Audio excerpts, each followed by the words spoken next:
What if Deku was the son of Mirko? Chapter 0. Shit.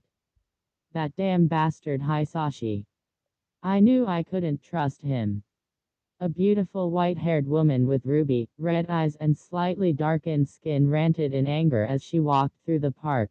A lot was on her mind and she needed to blow off some steam. Maybe if I go beat some villains up, I'll feel better, she thought. As she kept walking, she heard a scream from nearby. Ha!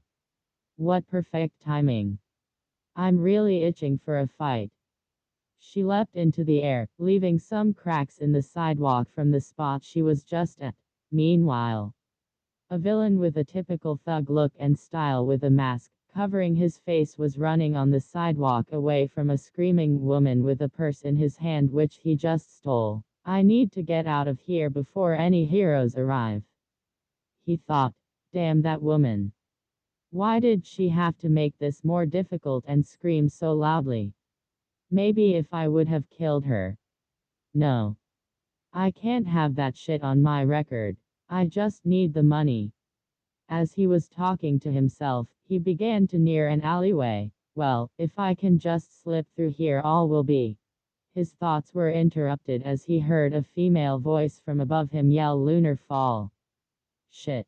Just as a foot came hurtling at his head, he jumped out of the way at the last second and barely dodged the oncoming attack, making him stagger to try and gain his balance again. Upon impact, the sidewalk shattered and pieces of cement shot outward away from the rabbit woman's feet. She was wearing a plain-looking white outfit with a crescent moon on the front of her shirt. Her outfit had no sleeves, showing her well-built arms as if to display all of her hard work.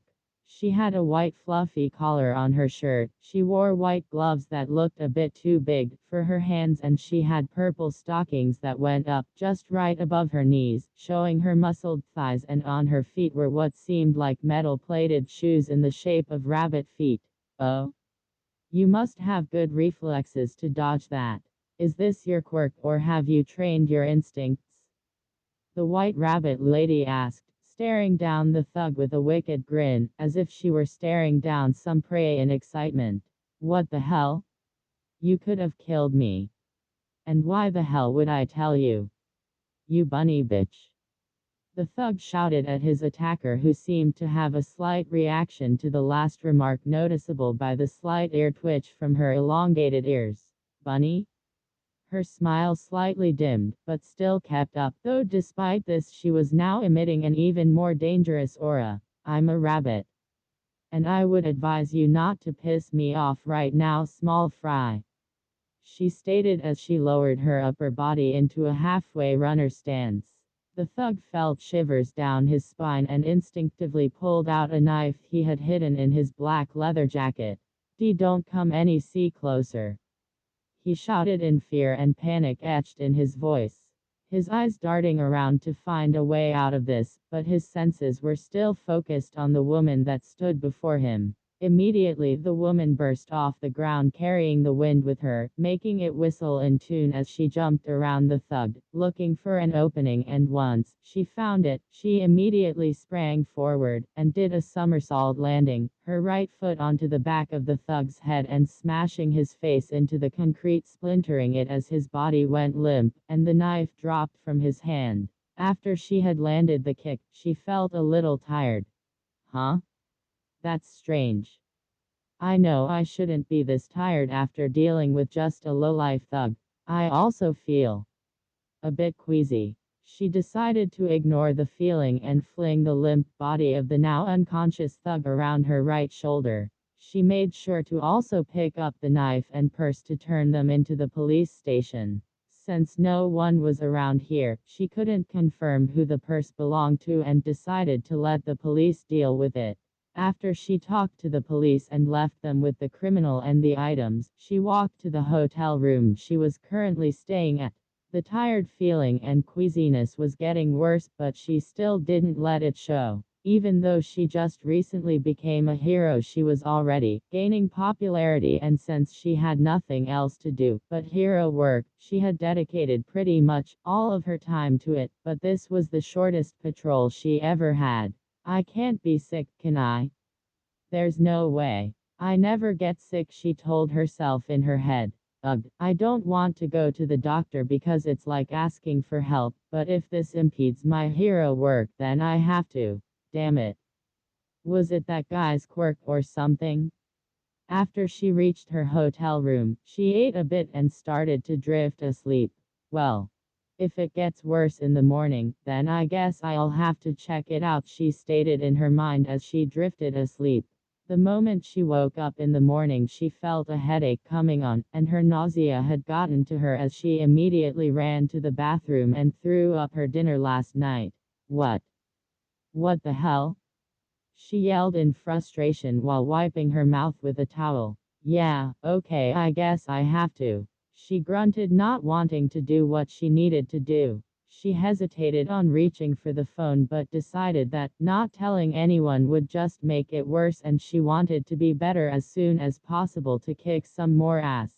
After scheduling an appointment with the doctor, she drove up to the hospital and walked in. Of course, she had civilian clothes on, which was a white tank top with blue jeans that were rolled up to the middle of her shins, as well as white athletic shoes. She walked up to the main desk where she gave her name and got pointed in the direction of which room she needed to head to. Once she entered the room, she sat on the hospital bed and she crossed her arms and began impatiently tapping her right foot, waiting for the doctor to enter. A doctor entered. He was plain looking, but also, he had the air of an experienced doctor. Hello, Ms. Usagiyama, it's nice to meet you, he said with a generous voice and extended his hand for her to take. She hesitated, but only for a second, until she decided to grasp it firmly and shake it back. Now down to business. I've heard you haven't been feeling well. How long has this been going on? The doctor asked as he pulled out a clipboard with papers attached to it in one hand while he clicked a pen in the other as he slowly guided it to the paper and waited for her response. Almost a week. But it's been much more noticeable recently. She responded, not wanting to look the doctor in the eyes because she felt as if she were exposing her weakness and she did not want to feel weak.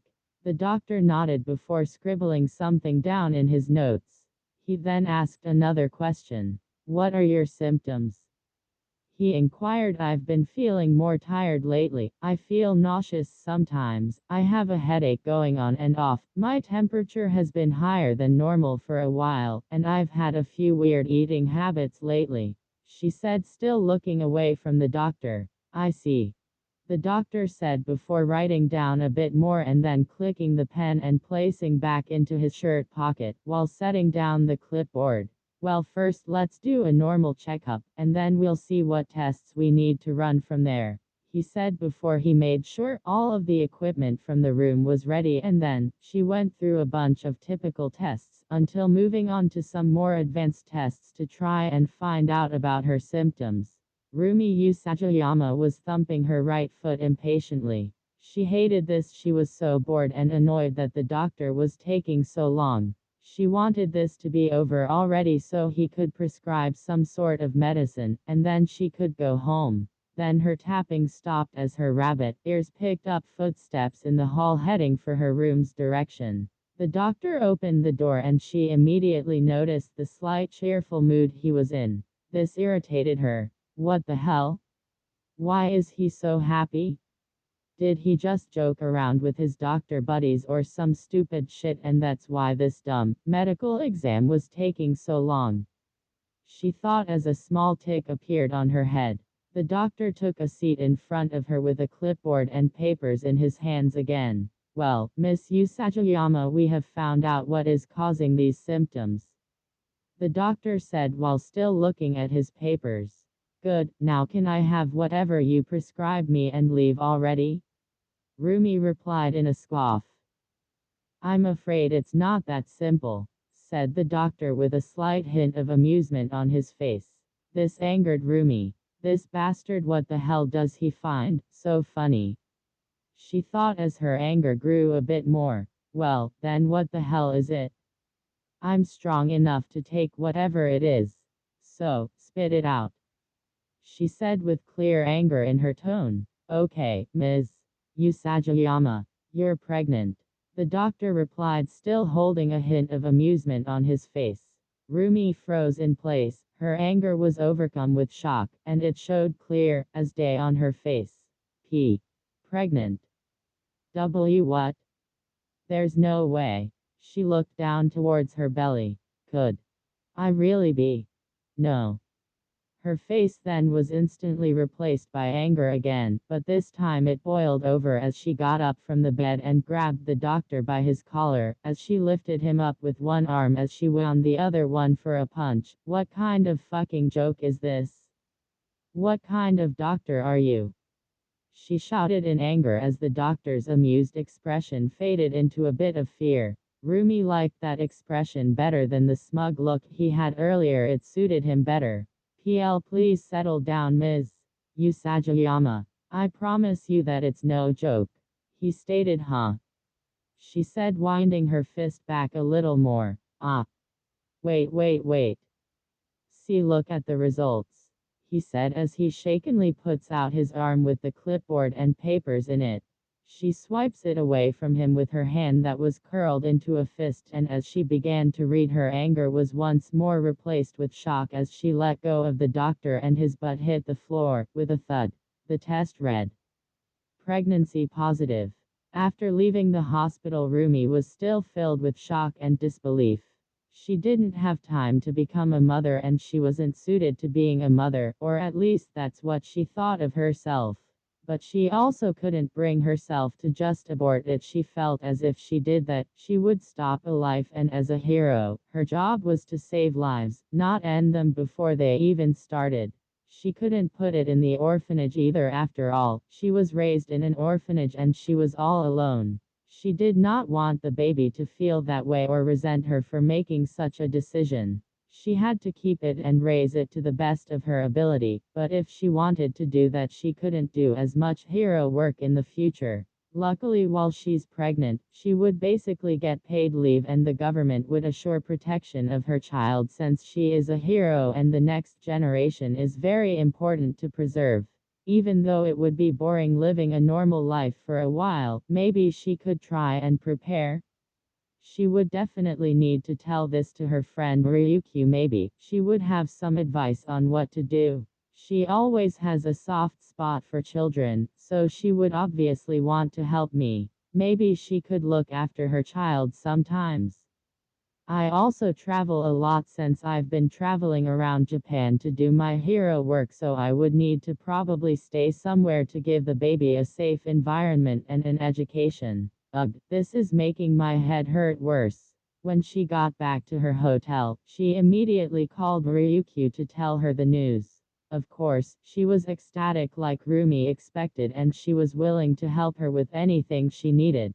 Rumi asked her if she had any advice on where she could stay that would be good for the baby. After a little bit of searching, Ryukyu had made a suggestion about moving to a town that's quieter and has a safer environment where heroes would be there to protect its citizens. Plenty of schools were available and it's nearby. What's it called?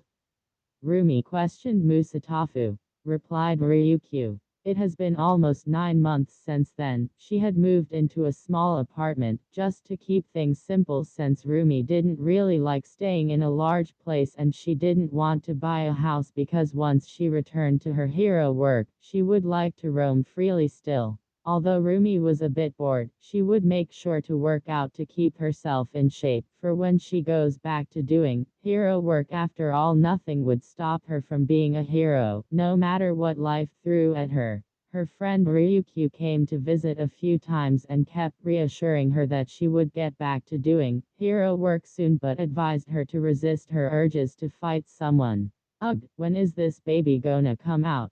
My body has been ruined by this little twerp, making me look fat. I wish I could at least spar someone. Rumi complained to herself when suddenly she felt something weird and then her water broke. She was immediately rushed to the hospital with the help of Ryukyu. She was grunting in pain. She was very resistant to pain due to her harsh training, but this kind of pain was different and she hated it. She wanted to get it over with already. As she was put into the emergency rooms, she could hear the doctors and nurses yelling, but she didn't catch anything of what they were saying because she was too focused on what was happening to her. But then she picked something up from one of the doctors as she began to slightly listen in to what they were saying. The baby is coming right now, one doctor yelled, which was followed by him getting in position to help pull the baby out. Rumi was irritated that she had to do this. She thought of giving birth to the baby at her home, so no one would see her like this, but Ryukyu scolded her and told her that it would be better if she were to do it at the hospital, so that the doctors could make sure the baby was healthy, and so she swallowed her pride for the sake of her child and her friend. She felt even more intense pain and she groaned again. The doctors told her to push and she did, but they kept repeating it again and again, irritating her. I am pushing already, she shouted at them. She was rethinking taking Ryuki's advice, but it was already too late for that. After a while of pain and yelling, she suddenly felt some relief and tiny cries caught her attention as she flicked her ears in the direction of the cries. She felt a bit tired but not enough for her to pass out or anything. She was Mirko the rabbit, hero after all. After the doctors had cleaned the baby, one of the doctors walked over to Rumi with a blanket that had something wrapped inside. The doctor gently handed the delicate package to Rumi, who took it with curiosity gleaming in her eyes. She wondered what her baby looked like and whether it was a boy or a girl. No one had told her yet, or she just didn't hear them say it because she wasn't really paying any attention to them. No, her full focus was on the bundle that was just put into her arms. She slowly moved the blanket out of the baby's face to reveal two rabbit ears and red eyes just like hers. The baby stopped crying for the moment as it looked up to Rumi, who both stared at each other with curiosity. The baby had dark skin, though not quite as dark as hers. It had a white bunny tail and it's a boy. She was moved by the baby's adorable appearance, and just as if instincts had taken over, she gently pressed the baby against herself and began to cradle him. I think I'll name you Izuku, said Rumi with a smile that was mixed with pride and joy, which was strange to see since her normal smile always consisted of bloodlust and fierceness in it. This little bundle has my quirk, she thought as she gently brushed her finger over the baby's left ear. The baby's ear twitched in response to the sudden contact, but there wasn't any other resistance. I'm sure he'll be one hell of a fighter when he grows up, just like me, she thought in her head. But I won't leave you all alone like I was. I don't want you to feel that, little one, she said in her mind as she slowly moved her finger to the bottom of his ear and began gently scratching it. The baby cooed happily in response to this, and this made Rumi's heart flutter a bit because of how adorable he looked, but her mood changed when she realized the doctors and nurses were still there awing at them. Hey, what are you all looking at? She bristled. She messed up. She let all of these people see her weak side. Oh, give it a break, Rumi, said a woman who had just entered the room. It was Ryuko. Rumi happily shouted, which startled the baby with its sensitive ears, and then he proceeded to cry again. Oh, whoops, Rumi said as she began to scratch the back of the baby's other ear, which made him calm down a bit. Ryukyu had made it over to Rumi and looked down at the baby, whom had a striking resemblance to Rumi. Oh, he's so adorable, Rumi, Ryukyu said, trying not to raise her voice so she wouldn't startle the baby. He's only adorable now. He's gonna be fierce in the future, Rumi retorted. With you as his mother, I wouldn't doubt it, Ryukyu stated as she took the baby from Rumi's arms. What's that supposed to mean? Rumi scoffed.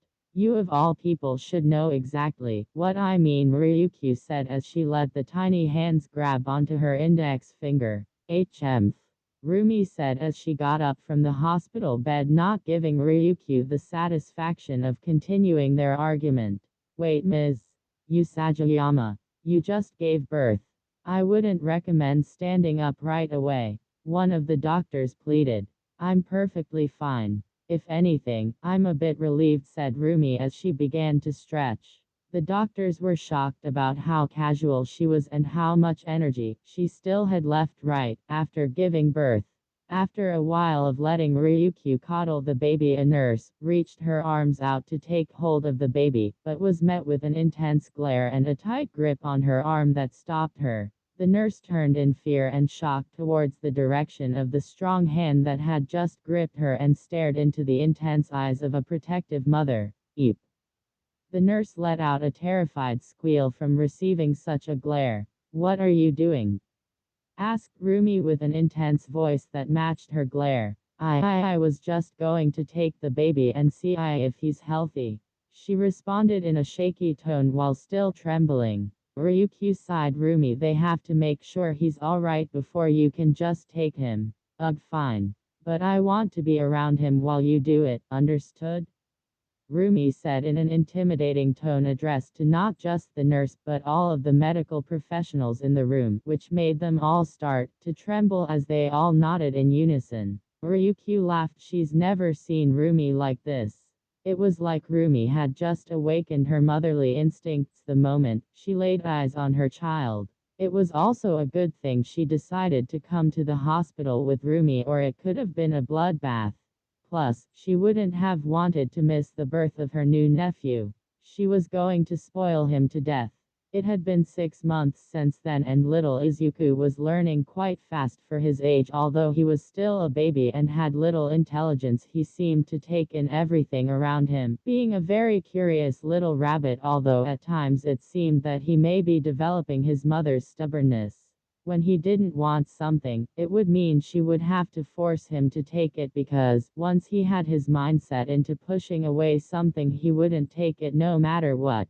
He would also hop out of his crib and sometimes around the house, since he was born with his quirk and had managed to be able to hop before he even started to walk, since it was easier for him to get a hold of due to his strong legs and being stuck in a crawling position. Hopping around on all fours wasn't a problem for him, which irritated Rumi to no end, since he would constantly break stuff around the apartment and she would have to chase after him. "Okay, you little twerp, let's go for a stroll out since mama needs some fresh air, and this time don't go hopping out the moment I release you, alright?"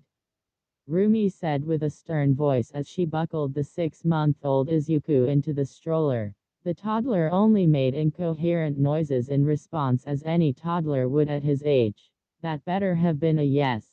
Rumi's eye twitched slightly as she began to exit the apartment. She wore her usual white, long-sleeved shirt that went up to the middle of her forearms, with matching white pants that were rolled up to the middle of her shins, that was held up by a black belt around her waist that had the shape of a crescent moon on her belt buckle, and on her feet were a pair of white boots that were only just above her ankles. Little Izuku had plain clothes that took up his whole form except for his head and hands that poked out of the holes. While Rumi was walking to the park taking in the scenery around her, since she didn't get out as much anymore, she quickly stopped before almost bumping the stroller into someone. "Oh, sorry. Didn't see ya there," Rumi replied as she scanned over the woman in front of her. "Oh, it's fine. I wasn't really paying attention to my surroundings either after this little brat had thrown his pacifier at me," she said with a smile. She had blonde spiky hair, ruby red eyes almost identical to Mirko's, and pale white skin. She wore a plain white shirt with a light purple, unzipped jacket over it. She wore jeans that fit her slender figure and wore a pair of normal-looking brown shoes. Rumi also noticed that the woman had a stroller of her own, and was probably in the same boat as her. "Wait, didn't you move into that apartment nearby?